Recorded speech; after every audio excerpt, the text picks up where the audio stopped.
এই যে দেখছেন মাটির উনুনটা, এটা আমি উড়িষ্যাতে থাকতে কিনেছিলাম। তখন থেকে এটা ব্যবহার হয়নি। ঝাড়খণ্ডে যখন আসি তখন এটাকে আমি সঙ্গে করে নিয়ে এসেছিলাম। আগে একটা ভিডিও দিয়েছিলাম, সেখানে বাড়ির উঠোনের আম গাছ থেকে শুকনো ডাল সংগ্রহ করছিলাম আমি আর আমার মেয়ে।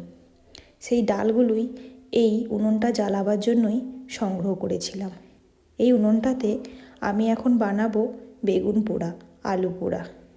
আমার কিন্তু বেগুন পোড়া, আলু পোড়া কাঠের উনুনে জ্বালিয়ে খেতে ভীষণ ভালো লাগে, খুবই পছন্দ করি।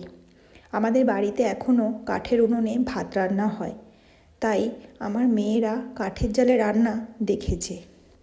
কিন্তু শহরে বসে এইভাবে ঘরের মধ্যে বেগুন আলু পোড়াবো এটা কখনো ভাবিনি, সেটাও করলাম। পেঁয়াজ কুচো, ধনেপাতা কুচো, কাঁচা লঙ্কা, সর্ষের তেল দিয়ে মেখেছিলাম।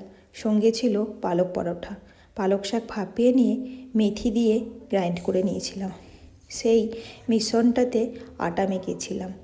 পালং পরোটা আর বেগুন পোড়া আমার খুব প্রিয়। আপনাদের কেমন লাগে জানাবেন।